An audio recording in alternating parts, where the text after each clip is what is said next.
Hi guys, this is Mr. AI Anime at welcome muli dito sa ating channel. Ito na, mga tol, One Piece Chapter 1139.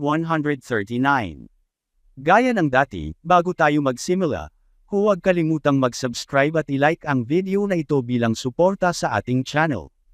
Bale, nagsisimula ang episode sa malakas na tunog ng alarma ng Buster Call na umalingaw sa buong Egghead. Lubos ng magulo ang sitwasyon, ang mga marine na dati ay kalmado at maayos kumilos ngayon ay nagkakagulo. Nagsisigawan sa takot habang nagmamadali papunta sa pantalan. Hindi naman sila masisisi, ang buong isla ay malapit ng pasabugin ng sarili nilang puwersa. Karamihan sa kanila ay walang alam kung bakit ito iniutos. Mga sundalo lang sila na sumusunod sa utos at sinusubukang takasan ang tiyak na kapahamakan. Si Vice Admiral Dull ay sinusubukang kumbinsihin sina Saturn at Kizaru na lisanin ang lugar. Pero sagot ni Saturn na may malamig na kumpiyansa na parang isang Diyos. Mananatili kami sa isla kahit pasabugin pa ito. Para kay Kizaru, ayos lang ito dahil isa siyang Logia user na kayang lumipad gamit ang kapangyarihan ng kanyang Devil Fruit. Pero si Saturn, oo, mabilis siyang maghilom, pero kung ang anyo niya ay galing din sa Devil Fruit, lulubog pa rin siya sa dagat. Iniisip ni Vice Admiral Dull kung inaasahan ba ni Saturn na babuhitin siya ni Kizaru o baka mayroon pa siyang ibang kapangyarihang hindi pa ipinapakita. Habang litong-lito si Vice Admiral Dull sa pagsubok na iligtas ang nakatata sa kanya, biglang naging seryoso si Kizaru at mariing sinabi sa kanya na umalis. Hindi na siya nagtanong pa, alam niyang wala ng puwang para sa diskusyon.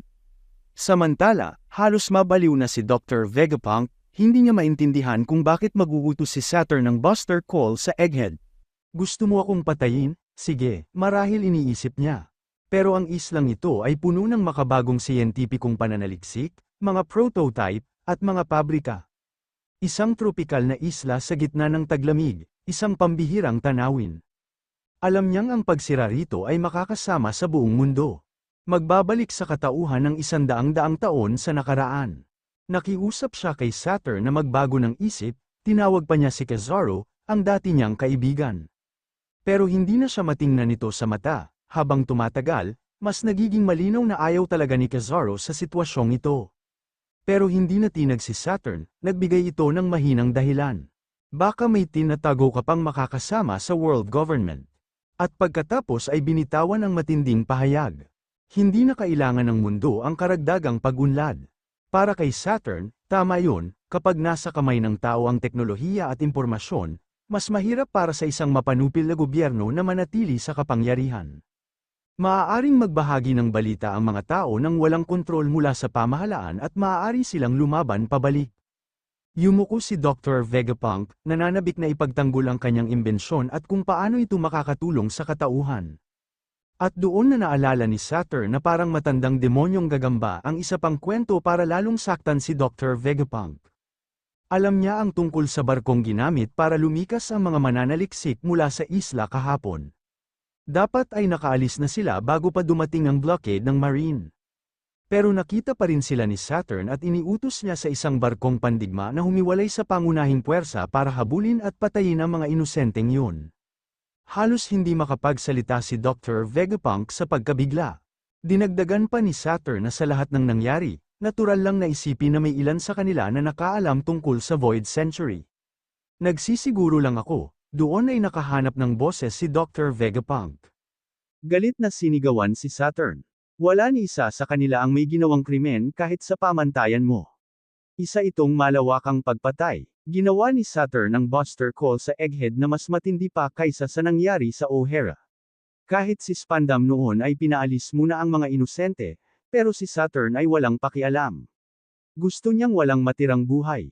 Sinisi pa niya si Dr. Vegapunk na lahat ng mamamatay ay kasalanan nito dahil sa paglabag sa pagbabawal na imbestigahan ang Void Century.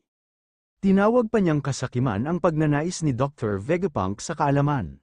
Hindi niya maintindihan ang pananaw ng isang tao na lahat ng ginawa ni Dr. Vegapunk ay para sa kapakanan ng sangkatauhan, hindi para sa sarili.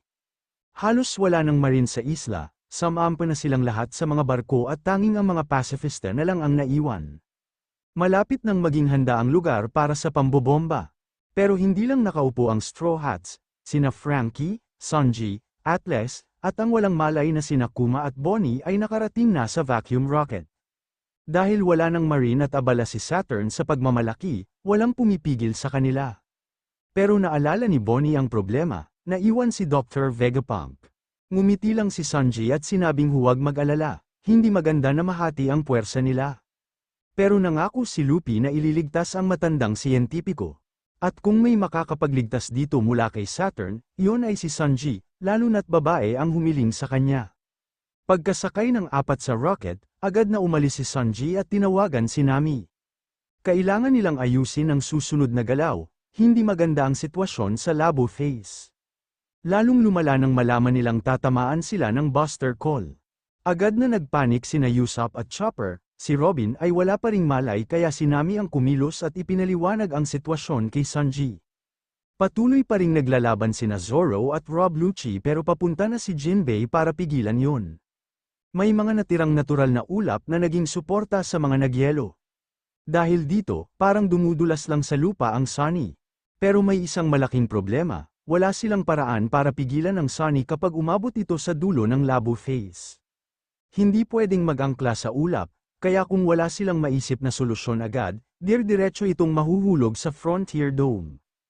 Kapag nangyari yon, mababaril sila, babagsak, at may iwan ng Straw Hats na walang masasakyan.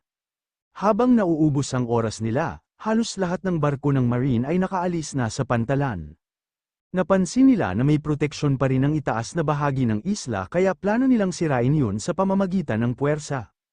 Nagsimula ng magpaputok ng kanya ng bawat barko papunta sa Egghead Island. May isang barko na nagtangkang pigilan ng pambobomba dahil hindi pa nakakasakay ang lahat ng tripulante nila. Pero wala ring nagawa, opisyal nang nagsimula ang Buster Call sa Egghead. Pati ang mga pacifista ay sumali gamit ang kanilang mga laser para wasakin ang mga parte ng islang dati ay maganda. Walang magawa si Dr. Vegapunk kundi panoorin habang winawasak ang lahat ng kanyang ginawa. Ang lugar na ito ang kumakatawan sa maliwanag na kinabukasan na matagal na niyang pinapangarap at ngayon ay gumuho ito sa harap niya. Pero kahit ganito, hindi pa rin tumitigil sina Atlas at Franky.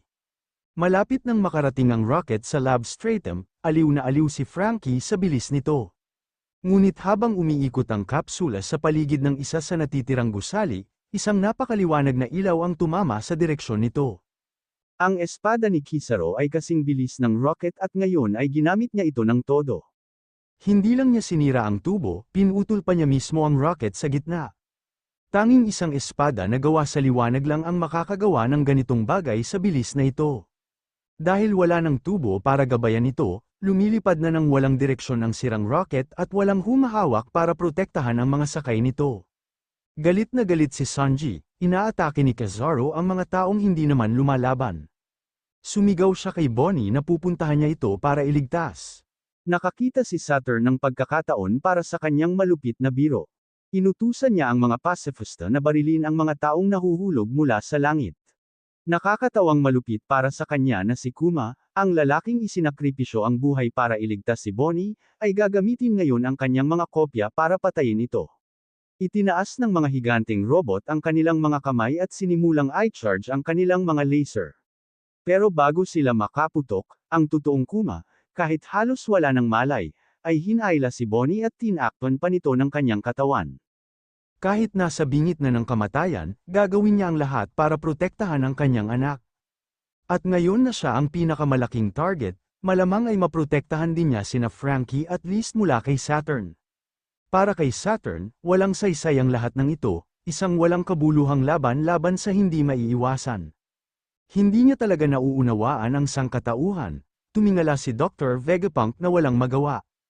Ang ideya na matapos ang lahat ng pinagdaanan ni Bonnie, kailangan pa niyang makita na ang sarili niyang ama ang papatay sa kanya, masyado nang mabigat para sa matandang siyentipiko. Matagal na niya itong iniisip mula pa nang malaman niyang naging pirata si Bonnie. Alam ni Dr. Vegapunk na darating din ang panahon na makakasalubong niya ito sa ganitong sitwasyon. Pero wala siyang magagawa, patuloy pa rin ang mga pacifista sa pag-charge ng kanilang mga hand cannon. Hindi sumusuko sa pagtatangkang patayin sina Kuma at Bonnie. Habang nangyayari ito, may ilan pang kakaibang pangyayari. May natirang isang unit ng Marine na nakapalibot sa food vending machine.